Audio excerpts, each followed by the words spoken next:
Hello out there. Are you guys ready to talk about spring lawn care?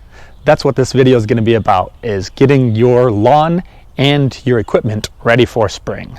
And we'll also do a quick walkthrough on my lawn like we do every year to see what's changed, what hasn't changed, and what will be changed in the future. Basically our project list for this year, just in case you guys have questions about those projects or you're dealing with something very similar. So stay tuned and we will get started.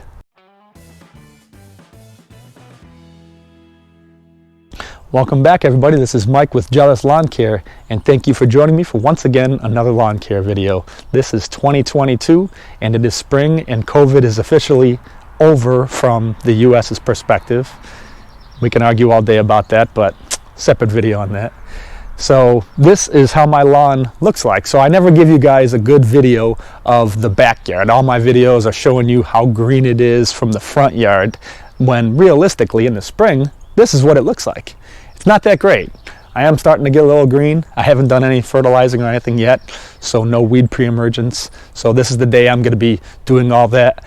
This is what I recommend to you guys. So even in the winter, you guys are probably not thinking about this. You guys are worrying about snow blowing and shoveling, not thinking about grass. But this is a perfect time, or even in the winter time, to get yourself ready for the spring season. First thing you definitely want to do as early as possible, because you don't want to wait in all those long lines just in case you don't want to work on your own snowblower. Lawnmower. See, I'm still thinking about snow myself. So in case you don't want to work on your own lawnmower, which I have a video I posted down below, in case your lawnmower is not starting up. But that's what I want you to do first. Make sure you start up your lawnmower first thing in the year. Start it up.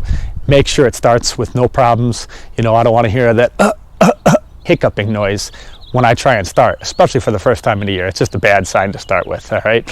Means your carbs or whatever, you got bad gas, whatever the problem is, bad spark plug, there's a lot of issues that it could be. Actually, it's only a few. Lawnmowers are pretty easy. So again, check out the link below if you're having an issue with that, but that's the worst thing you can want to do, is you're in the predicament that you're starting your spring lawn care. You're ready, you're all excited, grass is getting green, it's tall, it's ready to mow, and guess what? You pull the cord, doesn't start up.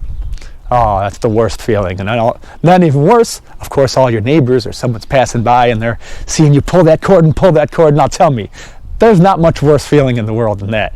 You being so embarrassed. And to be honest, it really doesn't matter if your lawnmower is fairly new. I mean, it could be a year old. I mean, I've seen things less than a year old that don't start up first try.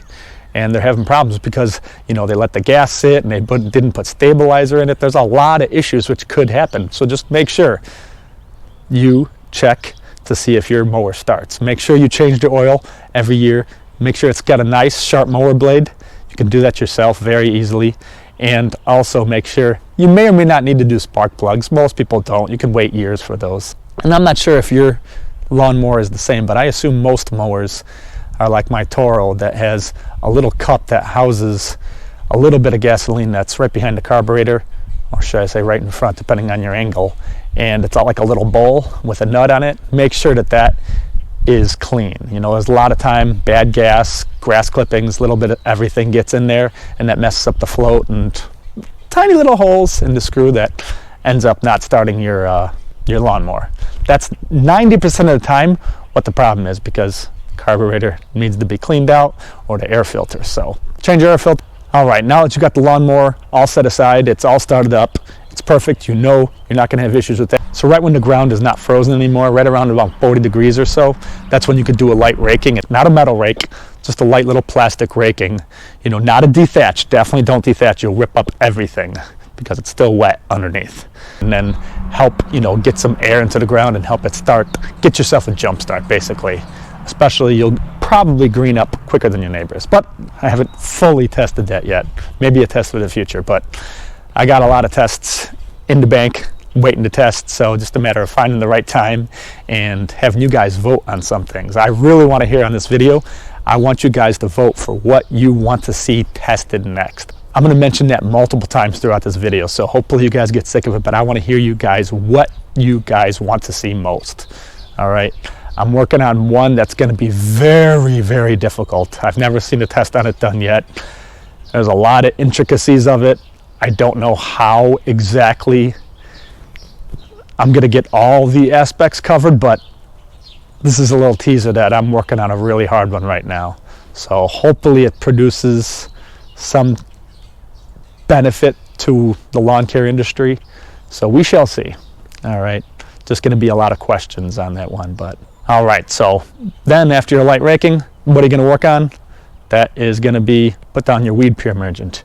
So I haven't used any fertilizer yet for the year. Like I said, I'm going to do some tests. So I'm not sure as of right now what sections I'm going to do fertilizer and weed pre-emergent and so forth. But I'm going to do a little bit in the front, and I'm going to show you that in a little bit when I go through my project list. All right, and better yet, that's a perfect segue. Let's go and talk about the project list. All right, now let's talk about the project list. And this is where you'll walk with me and hopefully not get too dizzy. All right, so of course, I like to talk about it every year. See that greening? Oh, I can't wait till the rest of the grass gets that green. That's how I know that it is the right time to do my spring lawn care. All right, so I think it was last year where I put in these two bushes that look dead, but man, they're going to come back great. I was super surprised I put them in 2 years ago. Last year they came back perfectly on their own, absolutely no water. This is the driest part you could ever imagine. I mean, this is super dry. It's even hard to shovel and dig these holes in, but man, you know, these were super surprising to me. So apparently I did my right research.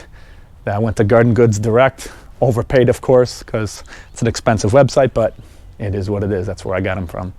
You know, it's good to find a lot of species. They have pretty much everything there for plants. And this is my area I always leave, just because of the fact that this is where all the leaves pile up. I used to have grass here, but I dug it out because why fight with it? This way I can just leave it for a garden. We used to have a vegetable garden or a strawberry garden. Of course, the rabbits and bunnies ate that, and yeah, long story with that. So, but we leave it for options. This is basically one of our options for gardening. Yes, I know this looks awesome, right? All these bricks, and yes, it's even better when you look at the other side of this. Look at that, some of them are even broken and stuff. I don't know if you can see on the video, but yeah, this was here when I moved in, and every year I fight with it. You know, it grows weeds in between, and I spend money and money and money on weed killers and stuff and constantly spraying it. Never works out great. Then you got this tiny little strip over here of grass, or should I say barren grass. A couple years ago I said, hey, I want to fix this. I want this all nice grass versus the unlevel terrain and the spottiness that it used to be. And surprising it is once again. So I seeded this whole area and it worked out great. Seeded it, grew in perfectly, watered it. Problem is, once you stop watering, and again, also it's summertime, there's so much heat and so little soil between these 2 points. I mean, you have concrete on this side, and just a little bit of area for grass to grow. That's just not a good design. Then you have the heat beating here, which beats off of here and hits this. I mean, this is just a heat source. So realistically, there's no reason to do this. So what I'm gonna do is, I priced out concrete. I priced out all new concrete for this whole area, because what's the point of having this little walkway? I mean, my other side of the house doesn't have it, and especially when the walkway just stops right there. So what's the point of that, I ask? So concrete was like, I don't know, $1,200, $1,500. Definitely not worth it. Originally, they put that in because of the fact that they used to have a little pathway, little rock paver pathway, which I'm not a fan of personally. And they built it and go all the way around to the patio. And the reason I found that information out is because I looked on Google Earth, which has super old images. I was surprised that I Google imaged my earth when I bought this house and saw that. I saw that. I'm like, what? I don't have a concrete walkway going to the whole back. So that's what they did. So now, obviously that's not there anymore. Now what I'm going to do, instead of spending $1,500 on doing this, and also, you know, I would go all the way to the wall and get rid of that little bit of grass. So what I'm going to do now is simply sod it. Simple, easy solution. Will cost, I don't know, $100 or maybe 150 bucks in sod, a little bit of dirt, and there we go. Just the only problem is disposing of all these. You know, I got a friend who's going to take a chunk of these, but most of the time it's going to be me giving these to the garbage man. And of course, you can't give them all to the garbage man. You could pay for someone to come and take it. But if you're as cheap as me, you know, I'm Dutch in the background, you know, so, you know, we're cheap, okay? We all know that, right? So what I'm going to do is probably just do this, you know, maybe give the garbage man, I don't know, 5 a week or something like that for many, many weeks. So that's what I'm going to do. So then that'll get rid of this ugly little area. I won't have any more weeds because it's grass. And of course, weeds don't grow in grass. We all know that. Not if you're following my program. And then I won't have this issue with the heat. I'll only have one source of heat, which is the wall, which is the same as it is everywhere else. But then it'll be grass all the way through.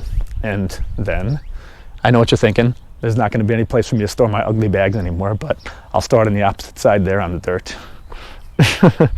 So then, this will all be grass. Okay, so that's the plan for project number 1. I'm going to be doing this project very, very soon. Probably this weekend, to be honest. Start digging it out. And sod's not ready yet, but, you know, or at least, I mean, it's ready, but, you know, it's too early to plant it. You know, Home Depot and certain places, I don't get it from Home Depot, but, you know, I get it from the sod farm. I wouldn't get it yet because we, in Chicagoland, we could still have some frost, so too early for that. So that's project number 1. Then, project number 2. So you're going to see this whole area. I'm not going to use any weed and feed like I normally do all over the place.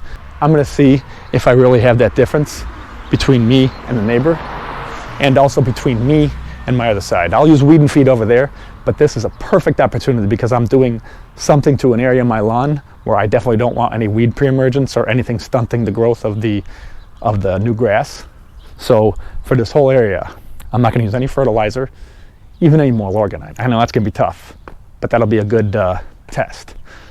So nothing over there, and I want to see if I really see a deep, dark difference in greenness between these two. Here I'm going to use my normal weed and feed and my Milorganite. Question is, how much difference will we see? So that's going to be one of my tests. I'm not going to put any flags or anything, but that is going to be one of my tests for this year. So stay tuned for that one. I'm not going to probably put a whole video just on that because I'm just going to probably give you like a 1-month update or something like that when you should see a good difference in greening.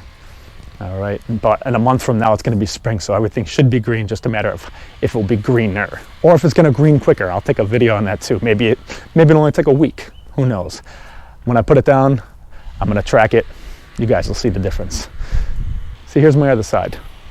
There's no walkway. Doesn't need to be a walkway here, right? What's the point? So, no need for that walkway. That is gone. Then you can see all these bushes, pretty small. I just put them in last year. I put that one in 2 years ago, also from the same place. So, this and that are my ornamental grasses. I love those. Just chop them down. I just chop them down. That's why you can see grass all over the place. Another reason why I didn't want to start this video from the front, maybe, because yeah, I haven't done my low mowing yet. Oh, I forgot to mention, that's another thing you want to do early spring. Do a low mowing. It's not really for the grass, but before you put down any of your weed pre-emergents or your fertilizers, anything you want to put down, make sure you do one pass of the mower. Not for cutting the grass, but just because you want to get up all those leaves and debris and sticks, whatever it may be, and suck it in the mower. Use the bag. Yes, you heard me right. Use your bag for once, all right? So pretend it's fall, heavy leaves. You want to get up all the leaves. Otherwise, your weed pre-emergents and your fertilizers, they're going to be sitting on some of those leaves. And therefore, you won't get a good, base foundation for your weed pre-emergents. It's going to be blowing around on those leaves, which has the fertilizer or weed pre-emergents, going to be all over the place. It's not going to be uniform, and maybe you'll get some weeds. So you guys know I like to say this every year. Make sure that you guys are constantly testing if you need weed pre-emergence. If you don't need weed pre-emergence, don't waste the time and don't waste the money, because usually they include fertilizer depending on what you're doing, but a lot of times they're pretty expensive. That's probably the most expensive part of your entire lawn care program, other than seeding. is your weed pre-emergents, all right? If you can go without that, test to see how good it does without it. Like, I'm gonna test parts of my yard. Right now I'm testing that little section, then I'm gonna do the brickwork. I'm gonna get rid of the brickwork, and over there I'm gonna test my weed pre-emergents, if I need it or not. Nothing's gonna be done over there, so I will be able to tell the difference between that section and this section, okay? And also a difference of greenness. How green is it? Is it really needed that much? That's what we're gonna find out.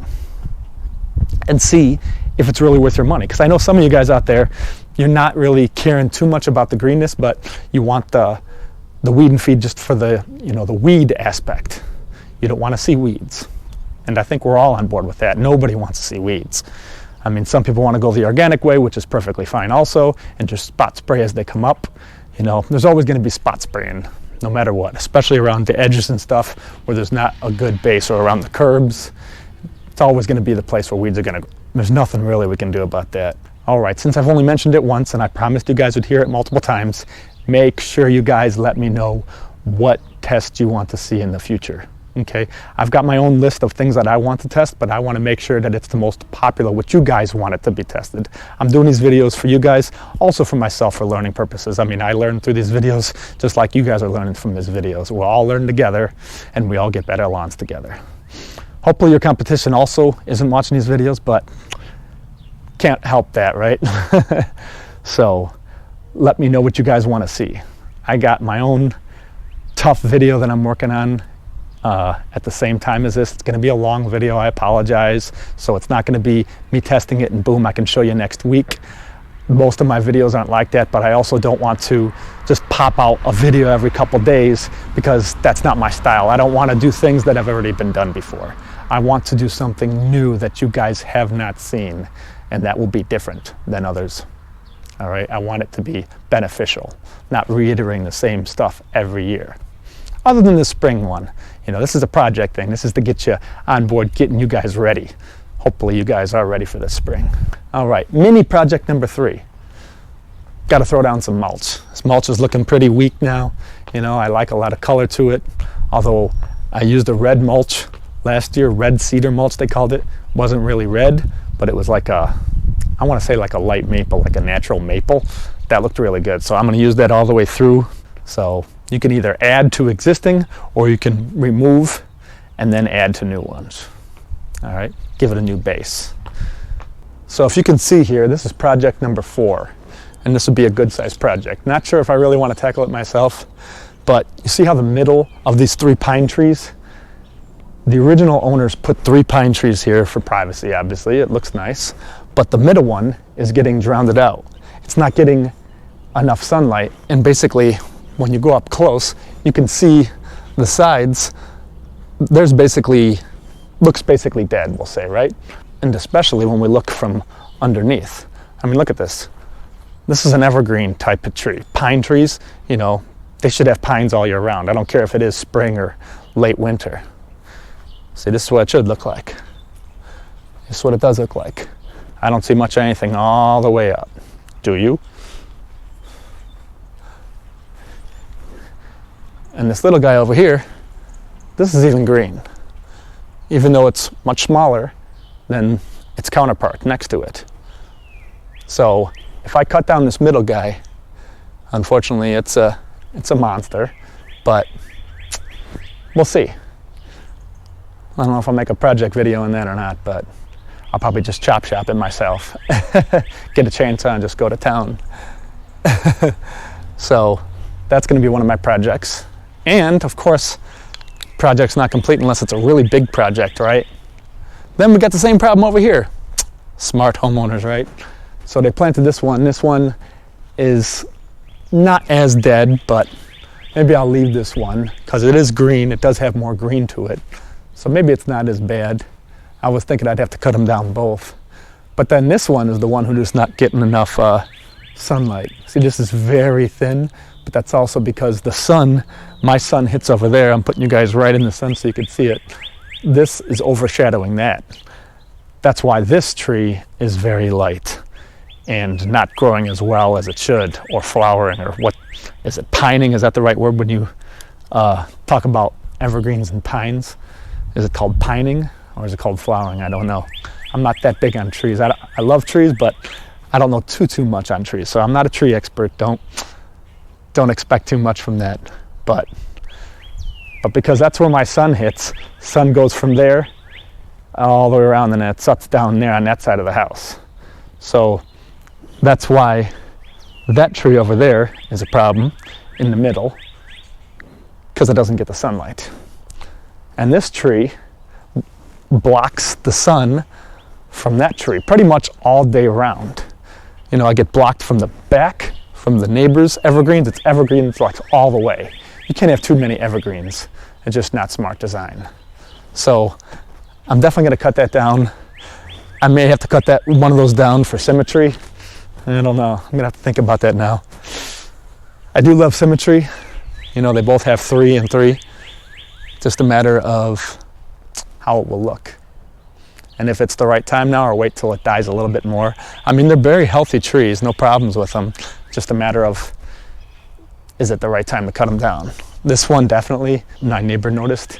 And when your neighbor notices something, it's definitely time to get cracking and make the adjustment and fix that and cut it down. And just for the heck of it, mini project number 5. This is one that's more enjoyable than cutting down a tree. This is, okay, we're done with these little 2 sections that I cut out. I cut these out also for like vegetables for my in-laws when they were here. So I cut out some grass, and this is a perfect place that we can see from the patio for them to do some gardening. Problem is, I'm not going to mention any names, but certain people don't like to water flowers very much. And I can go with the automatic waters. We're not going to mention names, of course.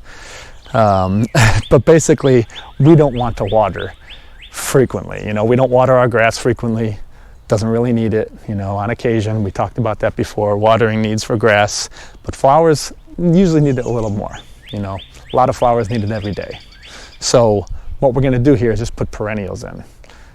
That is going to be my next project, is figure out what perennials grow best. We don't want too big. We don't want like bushes up there, because that would just not look good in our backyard, in our area, in our opinion.